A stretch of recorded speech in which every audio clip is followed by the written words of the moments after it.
In this video, we're going to look at everything you need to know for Cambridge A's Level Mathematics 9709, Pure Mathematics 1 Differentiation. Let's start with finding the derivative. When working with equations, you will see them in one of two forms. Y is equal to ax with an exponent of n, or f of x is equal to ax with an exponent of n. On the left, we have y as the subject. This gives us an equation of y in terms of x, because x is the only variable in the equation. On the right, we have f of x, because we are looking at equation f in terms of x, because again, x is the only variable in the equation. The equation that you are given determines the format for the equation for the derivative. If we are working with an equation with y as the subject, for the derivative, we use dy over dx. This tells us that we are looking at the derivative of y in terms of x. But if you have f of x as the subject for your equation, for the derivative, we use f with what looks like an apostrophe. We call this prime. Please make sure that you know the difference between the equation for the derivative, f prime x, and the equation for the inverse, f to the negative 1 x. These are not the same thing. To find the equation of the derivative, we say if f of x is equal to ax with an exponent of n, then the derivative f prime x is equal to nax with an exponent of n minus 1. For every term, we need to multiply the term by the exponent, and then we subtract 1 from this exponent. The x term in the original equation becomes the constant in the derivative, and the constant in the original will fall away.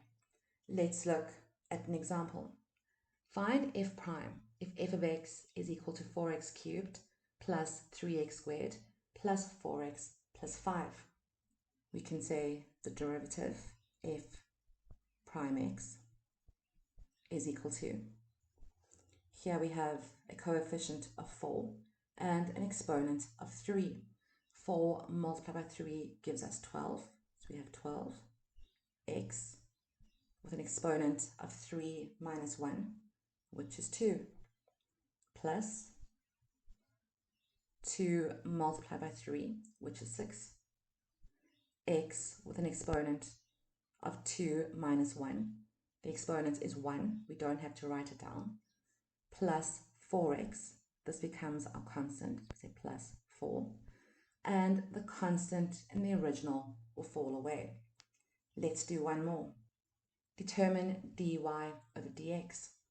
So we can say dy over dx is equal to, our first term has an exponent of 3 over 2 and a coefficient of 1. So this becomes 3 over 2 x with an exponent of 3 over 2 minus 1. You can say minus 2 over 2. Our next term has an exponent of negative 3 over 2. Multiply this by 1, so the coefficient becomes negative 3 over 2. We have x with an exponent of negative 3 over 2 minus 2 over 2. Then we have plus 5 over 3 x with an exponent of 5 over 3 minus 1. So let's say minus 3 over 3. I'm going to write the next term down here. This term is negative, so the coefficient is negative 1. And it has a negative exponent as well. And we know that when you multiply two negative values, you get a positive answer. So this will become plus 2 over 3 x with an exponent of negative 2 over 3 minus 3 over 3. The constant falls away, so we can leave that. Now we can tidy this up. We have 3 over 2x. 3 minus 2 gives us 1. The exponent becomes 1 over 2 minus 3 over 2x. Negative 3 minus 2 gives us negative 5. This becomes negative 5 over 2 plus 5 over 3x. 5 minus 3 is 2. So this term has an exponent of 2 over 3 plus 2 over 3x. Negative 2 minus 3 gives us negative 5. So we have negative 5 over 3. If you have variables in the denominator of your fraction, bring them to the numerator with a negative exponent. From IGCSE, you should know that if you have a variable with an exponent in the denominator of the fraction, you can bring it to the numerator and make the exponent negative. So if we have 1 over x squared, this becomes 1x with an exponent of negative 2. If you have roots in your equation, you can turn them into fractional exponents. From IGCSE, we know that if you have the square root of x, this will become x with an exponent of 1 over 2.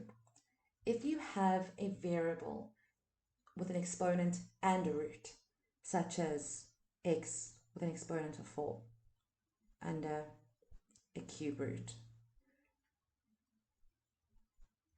we will have x. The exponent becomes the numerator of the fraction. So in this case, we get 4 over 3. Let's look at an example.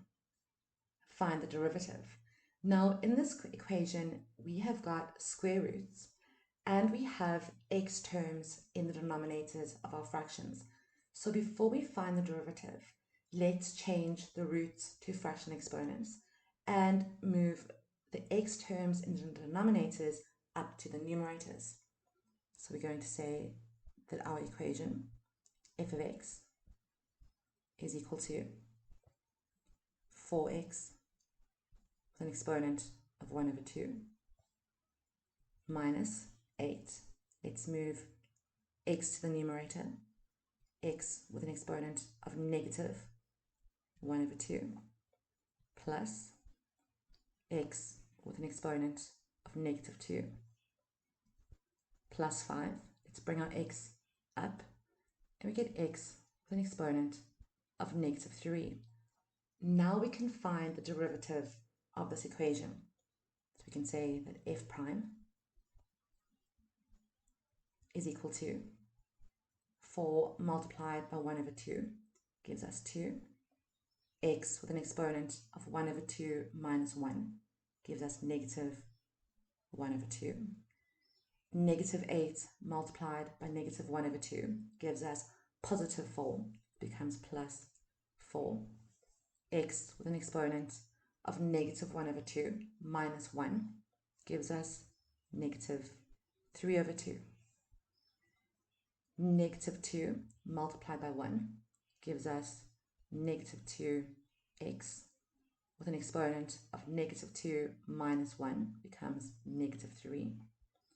And finally, negative 3 multiplied by 5 gives us negative 15x with an exponent of negative 3 minus 1, which is negative 4. This is the equation for our derivative. Let's do another one. Determine dy over dx. Let's start by turning our square roots into fractional exponents and moving our x terms to the top of our fractions. So we can say y is equal to 16. Let's move x to the top. We get x, an exponent of negative 1, minus 4. X, we have a root, so this becomes an exponent of 1 over 2, minus.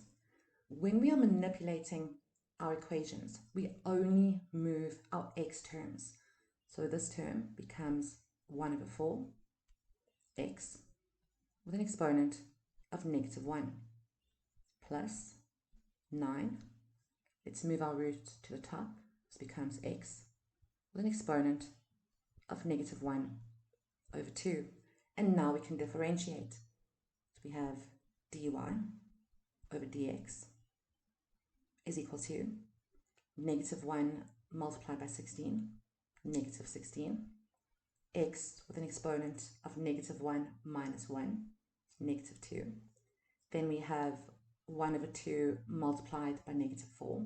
This gives us negative 2. X with an exponent of 1 over 2 minus 1 becomes negative 1 over 2. For our next term, the exponent of negative 1 multiplied by negative 1 over 4 becomes positive 1 over 4.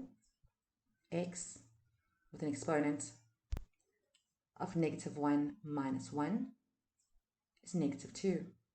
Finally, negative 1 over 2 multiplied by 9, we can say negative 9 over 2. X with an exponent of negative 1 over 2 minus 1 gives us negative 3 over 2. In many cases, especially in your exam, you will need to find the derivative of an equation that includes a bracket or more than one value under a root. To work with these types of equations, we need to use the chain rule. To make the equation easier to work with, we change the bracket or the values under the root to the variable t. Then we differentiate each section independently before multiplying them back together, and we substitute the contents of the bracket back into t. Let's look at an example. Find the derivative of the following equations. Here we have y is equal to 3x minus 2 in a bracket with an exponent of 4. To use the chain rule, we need to turn the contents of the bracket into the variable t. So we can say that t is equal to 3x minus 2. Now our equation for y becomes y is equal to t with an exponent of 4. Now we can differentiate both equations. Here we have equation y in terms of t. So we can say the derivative of y in terms of t is equal to 4t cubed. Now let's find the derivative of t. We can say the derivative of t in terms of x is equal to, our x term becomes our constant, 3, and our constant falls away. When using the chain rule to find dy over dx, we need to multiply these two terms together. We can say 4t cubed multiplied by 3, which gives us 12t cubed. In our answer, our equation has to be left in terms of x, which means we need to substitute the contents of the bracket back into t. So we get 12, open a bracket, 3x minus 2, close the bracket, cubed. Let's do another example. Here we have the bracket 6x plus 2. So let's make the contents t. So this will become t is equal to 6x plus 2. Now we can write our equation y is equal to t with an exponent of 1 over 3. And now we can differentiate dy over dt is equal to 1 over 3 t. 1 over 3 minus 1 gives us negative 2 over 3. Now we can differentiate t. We say dt over dx is equal to 6. To find dy over dx, let's write this down here, dy over dx, we can multiply our terms together. 1 over 3 t with an exponent of negative 2 over 3 multiplied by 6. 6 multiplied by 1 over 3 gives us 2. So this becomes 2 t with an exponent of negative 2 over 3. Substitute the contents of the bracket back into t. And our final answer, 2, the bracket of 6x plus 2 with an exponent of negative 2 over 3. Let's do another one. Find the derivative. In this case, our bracket is in the denominator of the fraction. So the first thing we need to do is move the bracket to the numerator and make our exponent negative. So we can rewrite our equation. I'm going to write it up here. Y is equal to 4, open the bracket, 3x plus 1 with an exponent of negative 2.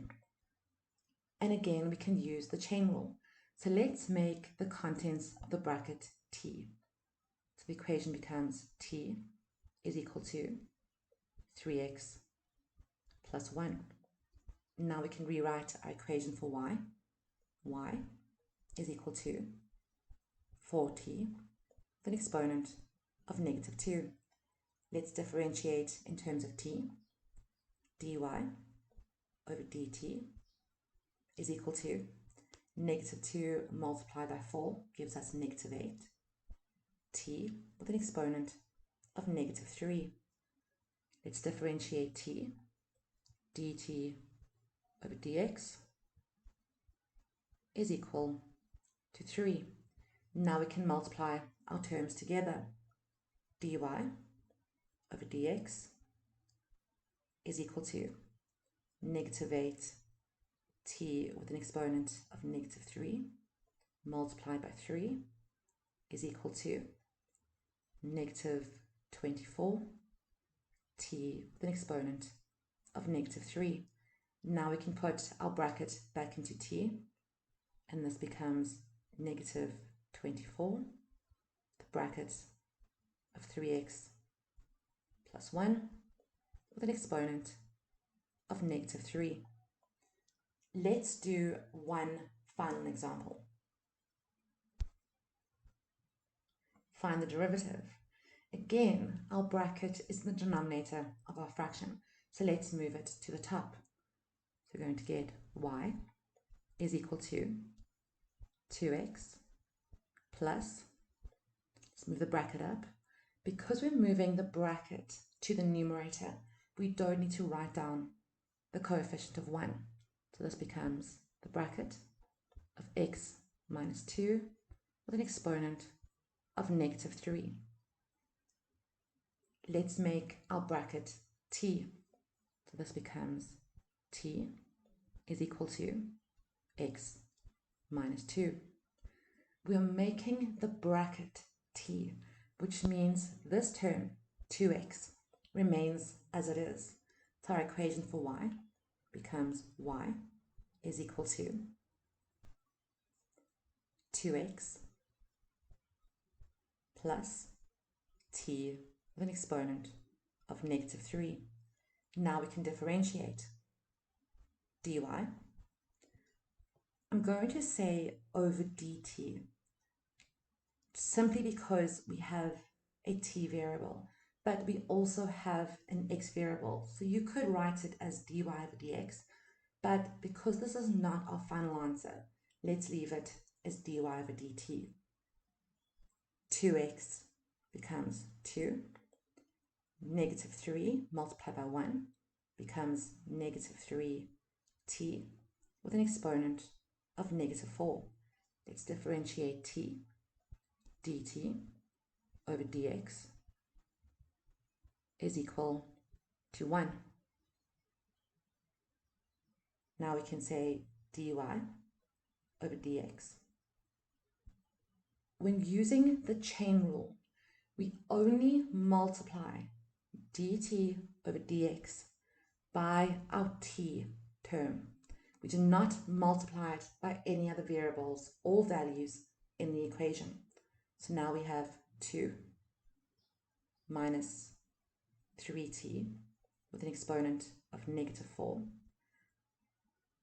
multiplied by 1. Because we're multiplying by 1, this term remains the same. So now all we need to do is substitute the contents of the bracket back into t. So now we can say dy over dx is equal to 2 minus 3, open our bracket, x minus 2 with an exponent of negative 4. Now I want to look at derivatives and the Cartesian plane. A straight line has a constant gradient, but the gradient of a curve is constantly changing. The equation for the derivative allows us to find the gradient of a curve at a specific point. To do this, we find the equation for the derivative and we substitute the x-coordinate of the point in the equation. If the equation of the derivative is positive, the gradient is positive, and we say that we have an increasing function.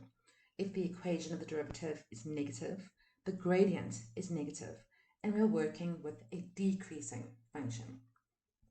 If the gradient of a curve or a line is positive, then y is increasing as x is increasing, or y is decreasing as x is decreasing. But if the gradient of a curve or a line is negative, then one variable will be increasing while the other decreases. Please remember that a line with a positive gradient rises from the bottom left corner up to the top right. For a negative, it moves from the top left corner down to the bottom right. And these rules apply to curves as well. So as an example, if we have a curve that looks like this, it has a positive gradient over here, turning point over here, then we have a negative gradient to the turning point, and again, a positive gradient on this side. When working with the equation of a tangent, remember that a tangent only touches a curve once and has the same gradient as the curve at that point. A tangent is a straight line, so it will always take on the format y is equal to mx plus c. To find the equation of a tangent, you find the gradient of the curve at that point. This gives us our m value. Then you can substitute the given x value into the equation of the curve to find the respective y coordinate. Then substitute x and y into the equation for the line in order to find the value of c. Let's look at an example. Find the equation of the tangent to the curve f of x when x is 3. Let's start by finding the gradient m. So we need the equation for the derivative. So we can say that f prime is equal to negative 2x plus 3. To find the gradient, we substitute 3 into our x values. So we can say that f prime 3 is equal to negative 2 multiplied by 3 plus 3. Negative 2 multiplied by 3 is negative 6, plus 3 gives us a gradient of negative 3. But in order to find the equation of a straight line, we need the y-coordinate of the curve. To find y, we can substitute 3 into our x values. Let's put this down here. I'm going to say f of 3 is equal to negative 3 squared plus 3 multiplied by 3 minus 6. When you substitute a value such as 3 into an x squared term that has a negative in front of it, we only square the 3. So in this case, we have 3 squared, which is 9, multiplied by negative 1. This becomes negative 9 plus 9 minus 6. 9s will cancel, and we have a y-coordinate of negative 6. Now we can find the equation of the tangent. Y is equal to mx plus c. Our gradient m is negative 3. M is negative 3. The x-coordinate of our point is 3. And our y-coordinate is negative 6. Now we can substitute these values into the equation to find c. So we can say that negative 6 is equal to m, negative 3, multiplied by x, 3, plus c. Now we have negative 6 is equal to negative 3 multiplied by 3 gives us negative 9, plus c. Move my 9 to the left. We have negative 6 plus 9 is equal to c, which means that 3 is equal to c. So the equation for the tangent becomes y is equal to m, negative 3x, plus c, which is 3. Let's do one more example. Find the equation of the tangent to the curve when x is equal to negative 1. Let's start with the equation for the derivative. dy over dx is equal to 2x minus 2. Let's substitute negative 1 into x, and this becomes 2 multiplied by negative 1 minus 2. Negative 2 minus 2 gives us negative 4. This is the gradient of our tangent. In order to find the equation of a line, we have an x-coordinate, but we still need the y-coordinate. So we can substitute negative 1 into the x values in this equation. So we can say y is equal to negative 1 squared minus 2 multiplied by negative 1 minus 3. And we get negative 1 squared is 1. Negative 2 multiplied by negative 1 gives us positive 2 minus 3. 1 plus 2 is 3. Minus 3 gives us 0. So we have a y-coordinate of 0. And now we can fill these values into the equation for a straight line. Y is equal to mx plus c. Y is 0, so 0 is equal to the gradient of negative 4 multiplied by x, negative 1, plus c. 0 is equal to positive 4 plus c, which means that negative 4 is equal to c. Now we can write our equation. Y is equal to the gradient of negative 4 x plus c, which is also negative 4. Next, let's look at how we find the equation of the normal. The normal runs to the same point as the tangent, but it is perpendicular to the tangent. To find the gradient of the normal, we use the negative reciprocal of the gradient for the tangent. To find a negative reciprocal, we turn a value into a fraction, flip it upside down, and change the sign. So, as an example, if the gradient of a tangent is 3 over 4, to find the gradient of the normal, we turn the fraction upside down. It becomes 4 over 3. And we change the sign. This becomes negative 4 over 3. As another example, if we have a gradient of -2. Remember that a whole number can be written as a fraction over 1. So to find the negative reciprocal, we turn this upside down, 1 over 2, change the sign. So the gradient for the normal is positive 1 over 2. Let's look at an example. Find the equation of the normal to the curve f of x at point 2, 12. Let's start by finding the gradient. So we need to find the derivative. So we can say that f prime x is equal to 2x plus 3. To find the gradient of the curve at this point, we need to substitute 2 into x. So this becomes 2 multiplied by 2 plus 3. 2 multiplied by 2 is 4 plus 3 gives us 7. This is the gradient of the curve when x is 2. It is also the gradient of the tangent. To find the gradient of the normal, we turn this into a fraction over 1.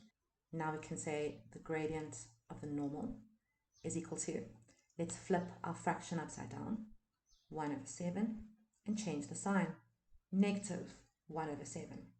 Now we have a gradient and the x and y coordinates of a point. The normal is a straight line, so we're going to use the equation y is equal to mx plus c.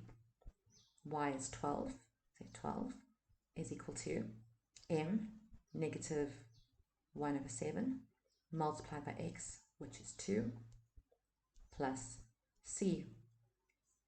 Let's multiply our brackets. So we have 12 is equal to negative 2 over 7 plus c. To get c by itself, let's move our fraction to the left. And to make it easier, I'm going to write this as 12 and 2 over 7, which is equal to c. So the equation for the normal becomes y is equal to our gradient, negative 1 over 7x plus 12 and 2 over 7. Now let's move on to turning points and the second derivative. On a curve, a turning point has a gradient of 0, so the derivative will be equal to 0. To show that a point is a turning point, all you need to do is substitute the x coordinate into the equation for the derivative and show that it is equal to 0. To find the coordinates of the turning points of a curve, make the derivative equal to 0 and solve for x. This will give you the x coordinate of the turning point. Then substitute the x value into the equation for the curve to find the respective y coordinate. Let's look at an example. Determine the coordinates of the turning point of the curve with the equation f of x is equal to negative x squared plus 4x. Let's start by finding the equation of the derivative. So we can say that f prime x is equal to negative 2x plus 4. At the turning point, the gradient of the curve is 0. So we can make this equation equal to 0. And now we can solve for x. Our x term is negative, so let's move it to the right. Get 4 is equal to 2x. Divide both sides by 2, and we get 2 is equal to x. This is the x coordinate of the turning point. To find the y coordinate, we substitute 2 into our x values up here. So we can say that f of 2 is equal to negative 2 squared, let's put that into a bracket, plus 4 multiplied by 2.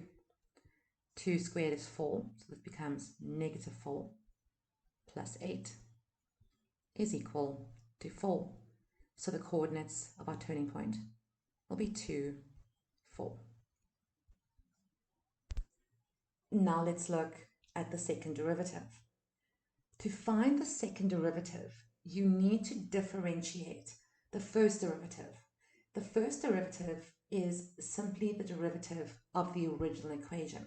To find the second derivative, we simply differentiate again. If your first derivative is f prime, we write our second as f prime prime. But if our first derivative is dy over dx, you write the equation for the second derivative as d squared y over dx squared. The second derivative shows us whether we are working with a maximum or minimum turning point. If the second derivative is greater than 0, we are working with a minimum turning point. But if the second derivative is smaller than 0, we are working with a maximum turning point. So let's look at an example. Find the x-coordinates of the turning points of the curve with equation f of x is equal to x cubed minus 27x and determine their nature. If a question asks you to determine the nature of a turning point, you need to determine whether they are minimum or maximum points. So for this question, let's find the first derivative. We can say that f prime x is equal to 3x squared minus 27. These are turning points, so the gradient is equal to 0. So we can make this equation equal to 0. And now we can solve for x. Let's move 27 to the right. We get 3x squared is equal to 27. Divide both sides by 3. We get x squared is equal to 27 divided by 3, which is 9. To find x, we need to square root. And we see that x could be equal to. We need to consider both the positive and negative root. It's a positive or negative 3. These are x coordinates for our turning points. Now we need to determine their nature. So we need to find the equation for the second derivative. So I can say f prime prime x. And to find the second derivative, all we do is differentiate the equation for the first. And this becomes 6x, and the constant falls away. To determine whether a turning point is a maximum or minimum, all we need to do is substitute the values of our x-coordinates into the equation for the second derivative. So let's start when x is 3. So I can say that the second derivative for 3 is equal to 6 multiplied by 3, which is equal to 18. 18 is greater than 0. So this is our minimum turning point. Now let's find the nature of the point when x is negative 3. Say prime prime negative 3 is equal to 6 multiplied by negative 3 is equal to negative 18. This value is smaller than 0.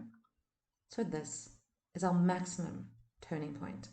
Now, in most cases, if you have the coordinates of two turning points, one will be a minimum and one will be a maximum.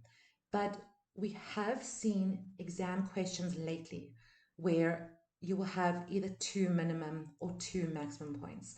So in your exam, always make sure to check. Finally, let's look at the rate of change. When working with rate of change, questions will ask you for the rate at which something increases or decreases. And when working with this section, you can use the chain rule. If you are given an equation of y in terms of x, you can use dy over dx, but different variables will affect the actual variables in your chain rule. So let's look at some examples. Determine the chain rule for y is equal to 2x plus 3. We have y in terms of x, so this becomes dy over dx is equal to dy over dt multiplied by dt over dx. We have seen examples like this throughout the section. But what if you have v is equal to 6h squared minus 1 over 2? V is our subject, and the equation is in terms of h. So our chain rule will become dv over dh is equal to dv always over dt multiplied by, again, always dt over dh. Let's do one more. P is equal to 1 over 2 r squared minus the root of 8 comma 4. P is our subject, and our equation is in terms of r. So our chain rule becomes dp over dr is equal to dp over dt multiplied by dt over dr. Please make sure that you can create the equation for the chain rule depending on the equation that you've been given. Remember that the rate is always written as a fraction over dt. So for the rate of x, we use dx over dt. The rate of y, dy over dt. If we have, as an example, the rate of p, this becomes dp over dt. It does not matter which variable you use. It will always be over dt. If you are given a fraction of dt, such as dx over dt, you can fill that value straight into your equation. But if you have dt over dx, this is the reciprocal fraction of that rate. And always keep this in mind in your exam. Also keep in mind that if a rate increases, the rate is positive. But if it decreases, then the rate is negative. In your exam, questions will give you one rate and an equation to find another. You will need these two values and the chain rule to find the unknown. Let's look at an example. The equation for the volume of a cube V is V is equal to x cubed, where x is the length of one side. The volume of the cube is increasing at 3 centimeters per second. Find the rate of change of the length of one side of the cube when x is 5. Let's start with the equation for our chain rule. We have an equation V in terms of x. So the chain rule will become dv over dx is equal to dv over dt multiplied by dt over dx. Now let's see what information the question gives us. It says the volume of the cube is increasing at 3 centimeters per second. We are looking at the rate of volume. Volume is V, so we can say that dV, it is a rate, always over dt, is equal to 3. The question is asking us to find the rate of change of the length of the cube.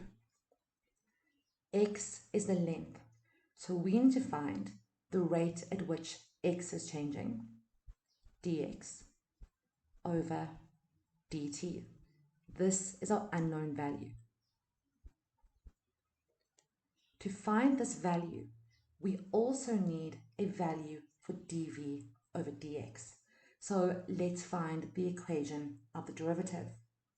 V is x cubed, so dv over dx is equal to 3x squared. The question tells us we need to find the length when x is 5. So we substitute 5 into this x value. We get 3 multiplied by 5 squared. 5 squared is 25. Multiplied by 3 gives us 75. Now we have a value for dv over dx.